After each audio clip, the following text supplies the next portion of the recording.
بل هو قرآن مجيد في لوح محفوظ.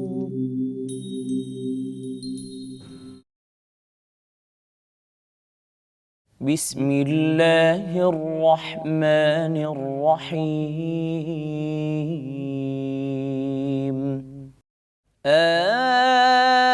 الآن وقد عصيت قبل وكنت من المفسدين،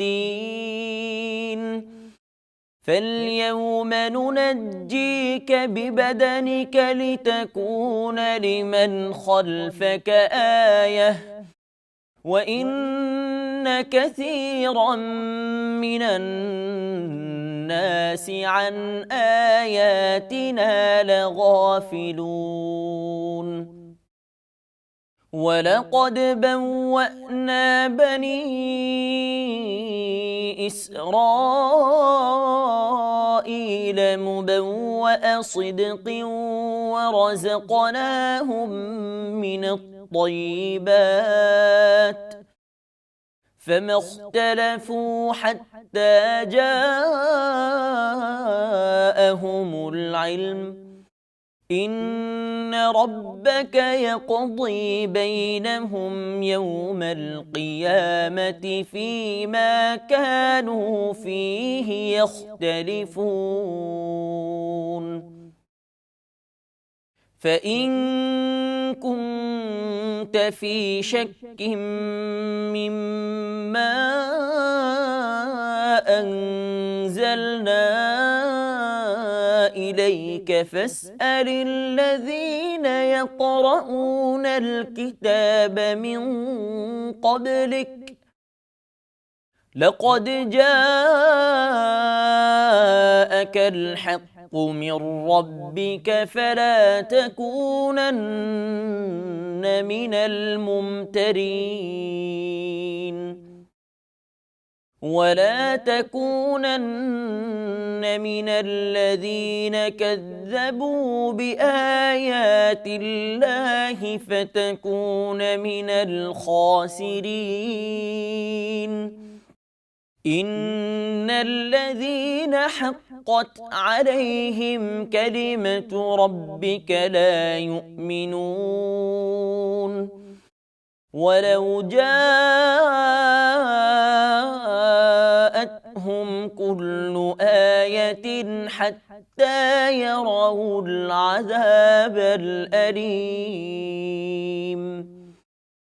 فلولا كانت قرية آمنت فنفعها إيمانها إلا قوم يونس لما آمنوا كشفنا عنهم عذاب الخزي في الحياة الدنيا ومتعناهم إلى حين، ولو شاء ربك لآمن من في الأرض كلهم جميعا، أفأنت تكره الناس حتى يكونوا مؤمنين؟ وما كان لنفس أن تؤمن إلا بإذن الله، ويجعل الرجس على الذين لا يعقلون.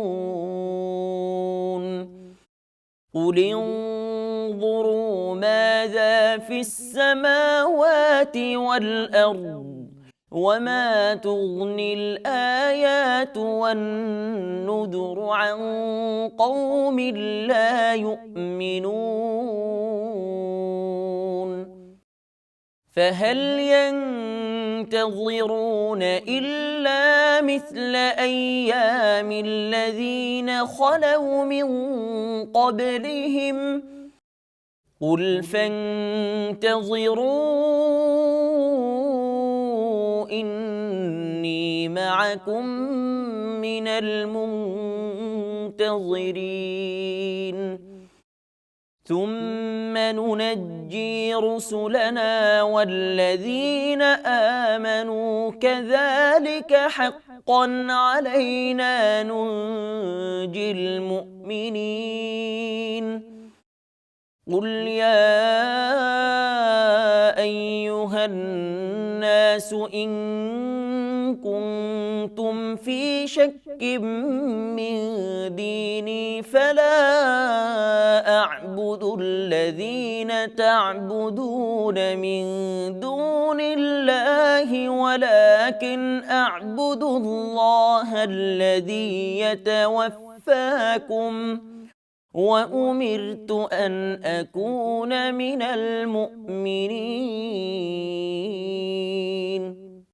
وأن أقم وجهك للدين حنيفا ولا تكونن من المشركين ولا تدع من دون الله ما لا ينفعك ولا يضرك فإن فعلت فإنك إذا من الظالمين وإن يمسسك الله بضر فلا كاشف له إلا هو وإن يردك بخير فلا راد لفضله يصيب به من يشاء من عباده وهو الغفور الرحيم قل يا أيها الناس قد جاءكم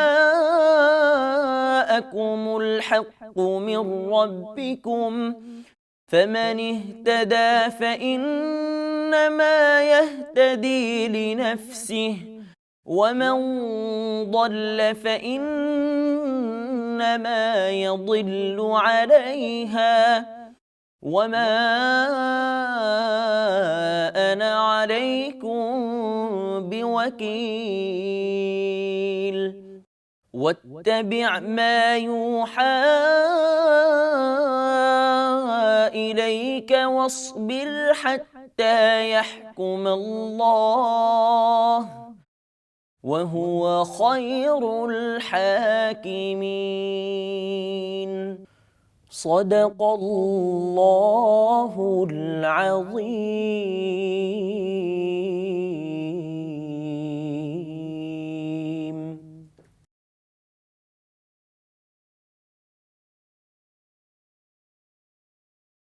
দয়াময় পরম দয়ালু আল্লাহর নামে। এখন ইতিপূর্বে তো তুমি অমান্য করিয়াছ এবং তুমি অশান্তি সৃষ্টিকারীদের অন্তর্ভুক্ত ছিলে। আজ আমি তোমার দেহটি রক্ষা করিব, যাহাতে তুমি তোমার পরবর্তীদের জন্য নিদর্শন হইয়া থাকো। অবশ্যই মানুষের মধ্যে অনেকে আমার নিদর্শন সম্বন্ধে গাফিল। আমি তো বনী ইসরায়েলকে উৎকৃষ্ট আবাসভূমিতে বসবাস করাইলাম এবং আমি উহাদেরকে উত্তম জীবনোপকরণ দিলাম। অতঃপর উহাদের নিকট জ্ঞান আসিল, উহারা বিভেদ সৃষ্টি করিল। উহারা যে বিষয়ে বিভেদ সৃষ্টি করিয়াছিল, তোমার প্রতিপালক অবশ্যই তাহাদের মধ্যে কেয়ামতের দিন উহার ফয়সালা করিয়া দিবেন। আমি তোমার প্রতি যাহা অবতীর্ণ করিয়াছি, উহাতে যদি তুমি সন্দেহে থাকো, তবে তোমার পূর্বের কিতাব যাহারা পাঠ করে তাহাদেরকে জিজ্ঞাসা করো। তোমার প্রতিপালকের নিকট হইতে তোমার নিকট সত্য অবশ্যই আসিয়াছে। তুমি কখনো সন্দিগ্ধচিত্তদের অন্তর্ভুক্ত হইও না। এবং যাহারা আল্লাহর নিদর্শন প্রত্যাখ্যান করিয়াছে, তুমি কখনো তাহাদের অন্তর্ভুক্ত হইও না। তাহা হইলে তুমিও ক্ষতিগ্রস্তদের অন্তর্ভুক্ত হইবে। নিশ্চয়ই যাহাদের বিরুদ্ধে তোমার প্রতিপালকের বাক্য সাব্যস্ত হইয়া গিয়াছে, তাহারা ঈমান আনিবে না। যদিও উহাদের নিকট প্রত্যেকটি নিদর্শন আসে, যতক্ষণ না উহারা মর্মন্তুদ শাস্তি প্রত্যক্ষ করিবে। তবে ইউনুসের সম্প্রদায় ব্যতীত কোন জনপদবাসী কেন এমন হইল না, যাহারা ঈমান আনিত এবং তাহাদের ঈমান তাহাদের উপকারে আসিত? তাহারা যখন ঈমান আনিল, তখন আমি তাহাদের নিকট হইতে পার্থিব জীবনের হীনতাজনক শাস্তি দূর করিলাম এবং উহাদেরকে কিছু কালের জন্য জীবন উপভোগ করিতে দিলাম। তোমার প্রতিপালক ইচ্ছা করিলে পৃথিবীতে যাহারা আছে তাহারা সকলেই অবশ্যই ঈমান আনিত। তবে কি তুমি মুমিন হইবার জন্য মানুষের উপর জবরদস্তি করিবে? আল্লাহর অনুমতি ব্যতীত ঈমান আনা কাহারও সাধ্য নয়, এবং যাহারা অনুধাবন করে না, আল্লাহ তাহাদেরকে কলুষলিপ্ত করেন। বল, আকাশমণ্ডলীয় পৃথিবীতে যাহা কিছু আছে তাহার প্রতি লক্ষ্য করো। নিদর্শনাবলী ও ভীতি প্রদর্শন অবিশ্বাসী সম্প্রদায়ের উপকারে আসে না। ইহারা কি ইহাদের পূর্বে যাহা ঘটিয়াছে উহার অনুরূপ ঘটনারই প্রতীক্ষা করে? বল, তোমরা প্রতীক্ষা করো, আমিও তোমাদের সঙ্গে প্রতীক্ষা করিতেছি। পরিশেষে আমি আমার রাসূলগণকে এবং মুমিনগণকে উদ্ধার করি। এইভাবে আমার দায়িত্ব মুমিনগণকে উদ্ধার করা। বল, হে মানুষ, তোমরা যদি আমার দ্বীনের প্রতি সংশয়যুক্ত হও, তবে জানিয়া রাখো, তোমরা আল্লাহ ব্যতীত যাহাদের ইবাদত করো, আমি উহাদের ইবাদত করি না। পরন্তু আমি ইবাদত করি আল্লাহর, যিনি তোমাদের মৃত্যু ঘটান, এবং আমি মুমিনদের অন্তর্ভুক্ত হইবার জন্য আদিষ্ট হইয়াছি।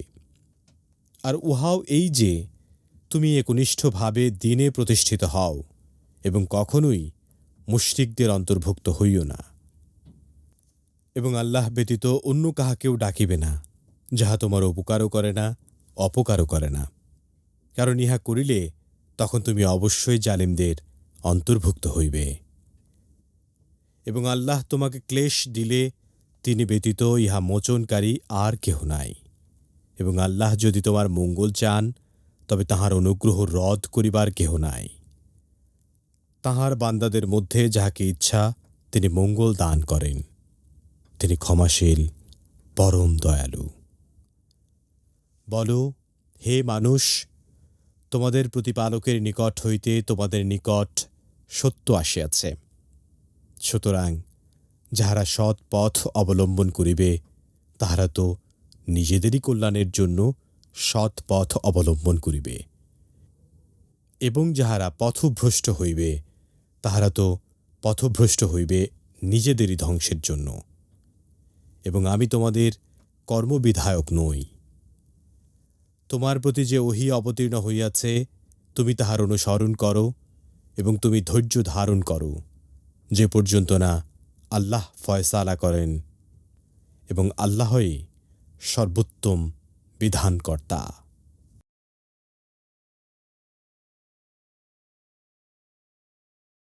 আলহামদুলিল্লাহি ওয়াহদা ওয়াসসালাতু ওয়াসসালামু আলা মান লা নাবিয়্যা বা'দা, আম্মা বা'দ। সুপ্রিয় দর্শক শ্রোতা, আসসালামু আলাইকুম ওয়া রাহমাতুল্লাহি ওয়া বারাকাতুহু। সময় সংবাদের নিয়মিত অনুষ্ঠান লৌহে মাহফুজ থেকে আপনাদের সকলকে জানাচ্ছি আন্তরিক শুভেচ্ছা ও মোবারকবাদ। সুপ্রিয় শ্রোতা, আমরা এতক্ষণ পর্যন্ত পবিত্র কোরআন কারীমের সূরা ইউনূসের 91 নম্বর আয়াত থেকে 109 নম্বর আয়াতের তেলাওয়াত শুনলাম তরজমা। আসুন আমরা এই আয়াতে কারিমাগুলোর সংক্ষিপ্ত তাফসীর শুনি। আল্লাহ তাআলা আমাদের সকলকে পবিত্র কোরআন বোঝার তৌফিক দান করুন, আমিন। 91 নম্বর আয়াতে আমার আল্লাহ তাআলা বলেন, তার পূর্ববর্তী আয়াতের জের হিসাবে যে হযরত মূসা আলাইহিস সালাতু ওয়াস সালাম ফেরাউনকে বারবার বুঝিয়েছিলেন, কিন্তু ফেরাউন কোনোভাবেই এই মূসা আলাইহিস সালামের কথা মানেন নাই। এমনকি হযরত মূসা আলাইহিস সালাম এবং তার জাতি বনী ইসরাঈলকে ধ্বংস করার জন্য তিনি পিছন দিকে ধাবিত করলেন, এবং তিনি মাঝ দরিয়াতে যখন উপনীত হলেন, আল্লাহ তাআলা দরিয়াটাকে যখন একাকার করে দিলেন, তখন সেখানে তিনি ডুবে মরছিলেন, এবং সেই সময় তিনি আল্লাহর প্রতি বিশ্বাস স্থাপন করেন। এবং তখন মূসা আলাইহিস সালাম বলেন যে, এখন তো তুমি ঈমান আনছো, কিন্তু পূর্ব মুহূর্ত পর্যন্ত তুমি নাফরমানি করেছিলে এবং দুনিয়ার মধ্যে একজন বিশৃঙ্খলা সৃষ্টিকারীদের অন্তর্ভুক্ত ছিলে। অতএব তোমার এই সর্বশেষ মুহূর্তের যে পরিণতি, এই মুহূর্তে যদি তুমি তোমার রবের কাছে ফিরে আসতে চাও, সেটা কোনোভাবেই সম্ভব নয়।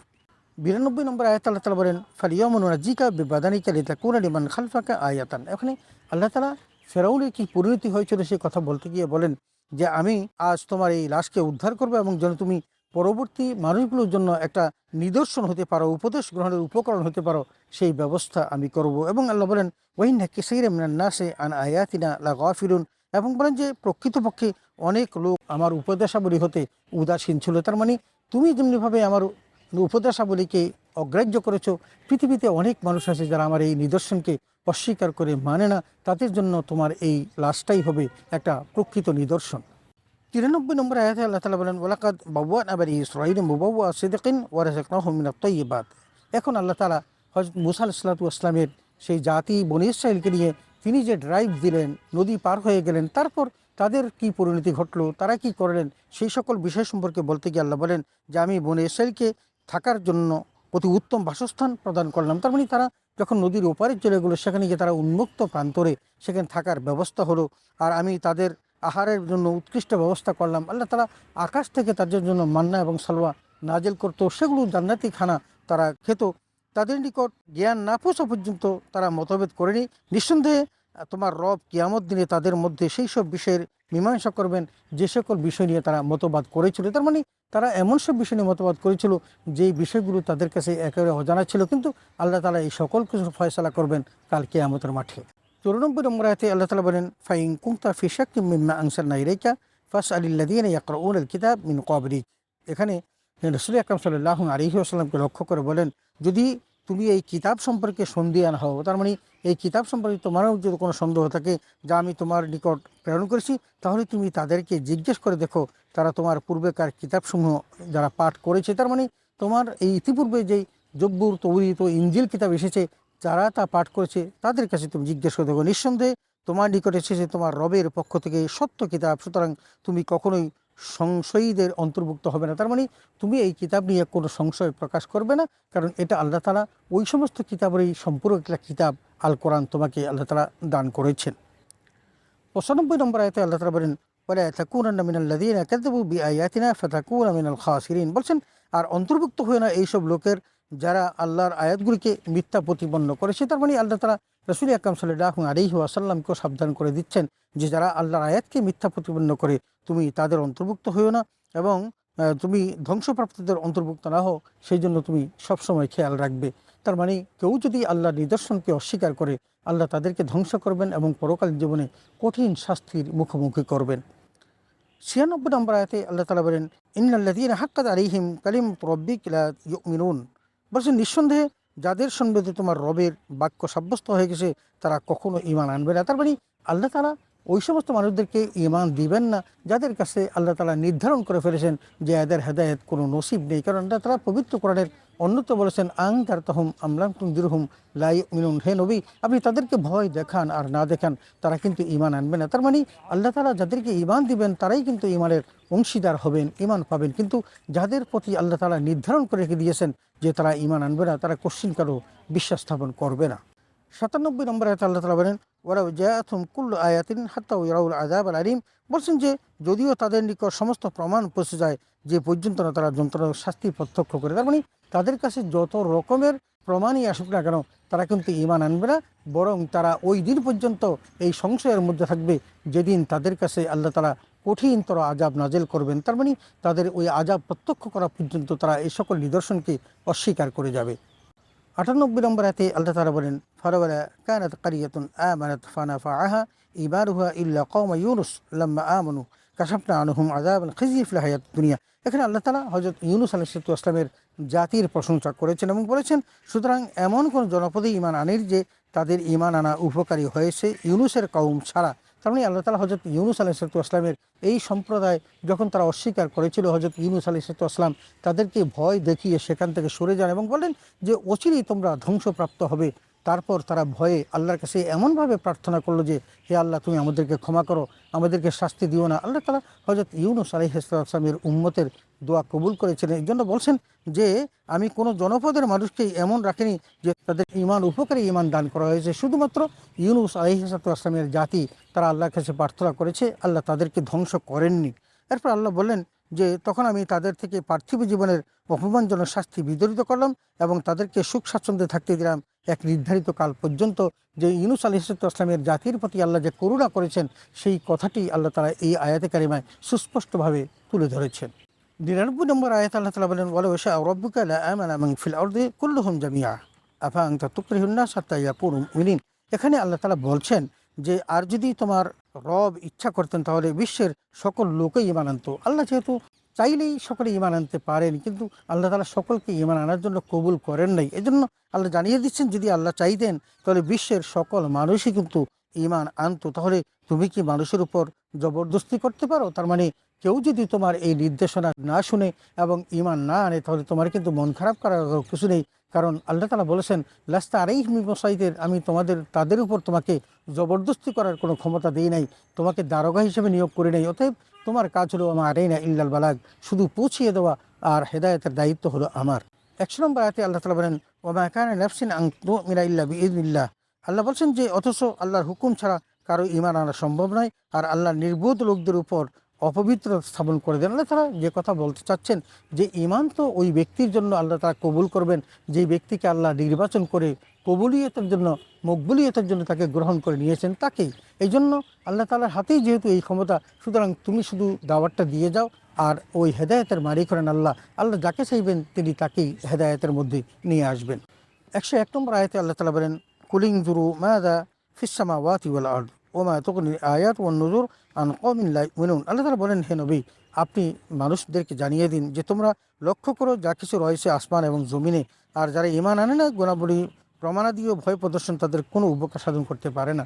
আল্লাহ তাআলা জানিয়ে দিচ্ছেন যে তুমি আকাশের দিকে তাকাও, আসমান এবং জমিনে যা কিছু আছে তার দিকে তাকাও। তবে একটা জিনিস তুমি দেখবে যে তুমি যতই প্রমাণাদি নিয়ে আনো না কেন, তারা কিন্তু ঈমান আনবে না, কারণ এগুলো তাদের কোনো উপকার সাধন করতে পারে না। যাদেরকে আল্লাহ তাআলা ঈমান দিবেন তারাই শুধুমাত্র ঈমানে দীক্ষিত হবেন। ১০২ নম্বর আয়াতে আল্লাহ তাআলা বলেন, ফাহাল ইয়ানতাযুরুনা ইল্লা মিসলা আইয়ামিল্লাযীনা খালু মিন ক্বাবলিহিম। এখানে আল্লাহ বলছেন অতএব তারা শুধু ওই লোকদের অনুরূপ ঘটনাবলীর প্রতীক্ষা করছে যারা তাদের পূর্বে গত হয়েছে। তার মানে যারা আল্লাহর বিধান মানে নাই, অতীতে যারা মানে নাই, তাদের মতোই তারা হচ্ছে। তুমি বলে দাও তোমরা যার প্রতীক্ষা করছো আমিও তার প্রতীক্ষা রইলাম। তার মানে তোমরা যেহেতু এগুলিকে বিশ্বাস করছো না, পরকালীন জীবনে তোমরা শাস্তি পাবে কি পাবে না এটার যেহেতু প্রতীক্ষা করছো, তোমরা প্রতীক্ষা করতেই থাকো, আর আমিও কিন্তু তোমাদের কি পরিণতি হয় সেই জন্য আমি প্রতীক্ষায় থাকলাম।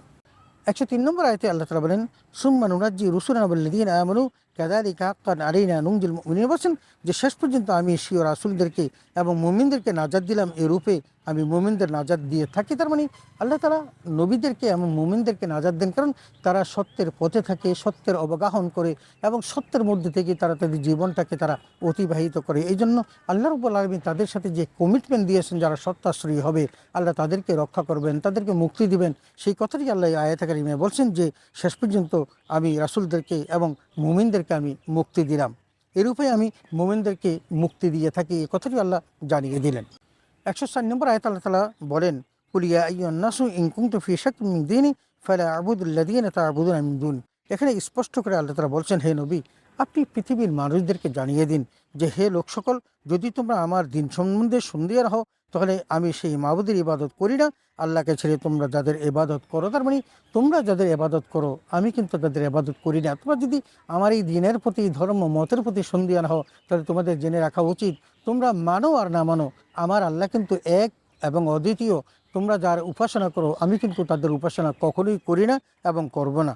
এবং আল্লাহ বলছেন আল্লাহকে ছেড়ে তোমরা যাদের ইবাদত করো কিন্তু আমি সেই আল্লাহর ইবাদত করি যিনি তোমাদের সকল কাজ তিনি করেন, যিনি ভালো কাজগুলো করেন। তার মানে আল্লাহ তাআলা জানিয়ে দিচ্ছেন যে আল্লাহকে ছেড়ে তোমরা যাদের ইবাদত করো কিন্তু আমি তো সেই আল্লাহরই ইবাদত করি যেই আল্লাহ তোমাদের ভালো কাজ করেন। এবং ওয়ালাকিন আ'বুদাল্লাযী ইয়াতাওয়াফাকুম, এবং তোমাদের আদেশ করা হয়েছে যে আমি যেন ঈমান আনয়নকারীদের দলভুক্ত হই। তার মানে উমিরতু আন আকুনা মিনাল মুমিনিন, যে আমাকে আল্লাহ নির্দেশই করেছেন আমি যেন এই মুমিনদেরকে আমি কি করি, তাদের মতো যেন আমি হই। অতএব আমার আল্লাহ তাআলা তিনি আমার ধর্মের প্রতি তোমরা বিশ্বাস করো আর না করো, আমি কিন্তু পশ্চিমকালেও তোমাদের ধর্ম মতের দিকে কখনোই যাব না, বরং আমি আমার সেই মহান স্রষ্টার ইবাদত করব যিনি সকল কল্যাণের আধার।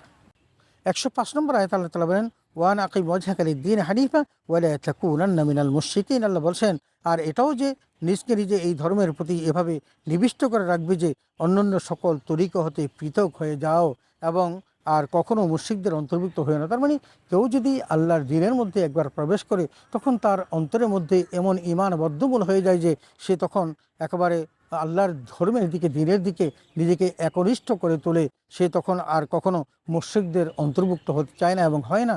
আল্লাহ তাআলা তাকে একেবারেই এমনভাবে নির্বাচন করে রাখেন যে তাকে এমনভাবে বেষ্টন করে রাখে যে তখন তার দ্বারা আর কোনো শিরকি কাজ সম্পাদিত হয় না।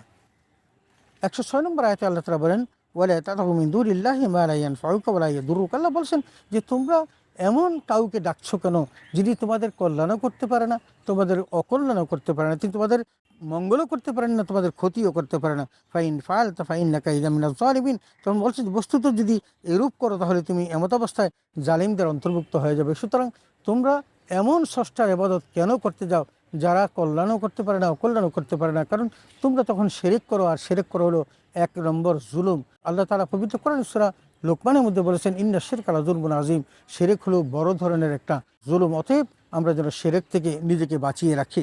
সুপ্রিয় শ্রোতা, 107 নম্বর আয়াতে আমার আল্লাহ তাআলা বলেন ওয়াইন ইয়ামসাসকাল্লাহু বিদুররিন ফালা কাশিফা লাহু ইল্লা হু ওয়াইন ইউরিদিকা বিখাইরিন ফালা রাদ্দা লিফাদলিহি। কি চমৎকার এটি কথা! আমার আল্লাহ তাআলা বলছেন যদি আল্লাহ তোমাকে কোনো কষ্টে নিবেদিত করতে চান, পৃথিবীর সমস্ত মানুষ যদি চেষ্টা করে সেই কষ্ট দূর করতে পারবে না। আবার আল্লাহ যদি তোমার কোনো কল্যাণ করতে চান, পৃথিবীর সকল মানুষ যদি তোমার অকল্যাণ করার চেষ্টা করে, ক্ষতি করার চেষ্টা করে, সেটাও কিন্তু তারা করতে পারবে না। ইউসুফ বিহি মাইয়াশাউ মিন ইবাদি। আমার আল্লাহ তাআলা যদি তিনি তোমার প্রতি কোনো অকল্যাণ ও শান্তি পৌঁছাতে চান তাহলে তার অনুগ্রহের কোনো অপসারণকারীও পৃথিবীতে নেই। তিনি সেই অনুগ্রহ নিজের ব্যাপারের মধ্য হতে তিনি যাকে ইচ্ছা তাকেই দেন। এবং আল্লাহ তাআলা স্পষ্ট করে যে বিষয়টি জানিয়ে দিয়েছেন সেটা হলো এই যে একচ্ছত্র ক্ষমতার মালিক হলেন আল্লাহ।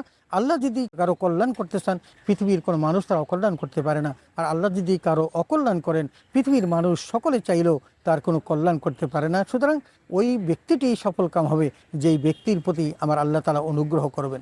108 নম্বর আয়াতে আল্লাহ তাআলা বলেন কুল ইয়া আইয়ুহান নাসু কাদ জাআকুমুল হাক্কু মির রাব্বিকুম ফামান ইহতাদা ফাইন্নামা ইয়াহতাদি লিনাফসি ওয়া মান দাল্লা ফাইন্নামা ইয়াদুল্লু আলাইহা ওয়া মা আনা আলাইকুম বিওয়াকিল। আল্লাহ তাআলা স্পষ্ট করে নবীজিকে বললেন, হে নবী, আপনি সকল মানুষকে জানিয়ে দিন যে তোমাদের কাছে তোমাদের রবের পক্ষ থেকে সত্য ধর্ম এসেছে, এতে কোনো সন্দেহের অবকাশ নেই।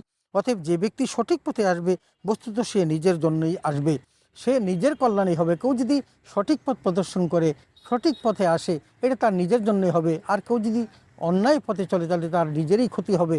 এখানে অন্য কারো কোনো দোষ নেই। ওয়ামাদাল্লা ফাইন্নামা ইয়াদুল্লু আলাইহা। বলছেন যে যদি কেউ পথভ্রষ্ট থাকেন তাহলে সেই পথভ্রষ্টতা তার জন্যই হবে। আর আমাকে আল্লাহ তাআলা শুধু দায়িত্বশীল করা হয়নি যে তোমরা কি করো না করো সেগুলো দায়িত্ব দিয়ে পাঠিয়েছে যে তোমাদেরকে জোরপূর্বক তোমাদেরকে কল্যাণের দিকে নিয়ে আসতে হবে না, এই সকল কিছু তোমাদের জন্যই। তোমরা যদি ভালো কাজ করো সেটার ফলও তোমরা ভোগ করবে, আর যদি তোমরা খারাপ কাজ করো তাহলে সেই খারাপ কাজের অকল্যাণ তোমাদের উপরে বর্তাবে। সুপ্রিয় শ্রোতা, আমরা এতক্ষণ পর্যন্ত পবিত্র কোরআনুল কারীমের সূরা ইউনূসের 91 নম্বর আয়াত থেকে সর্বশেষ 109 নম্বর আয়াত পর্যন্ত তেলাওয়াত শুনলাম তরজমা এবং তাফসির।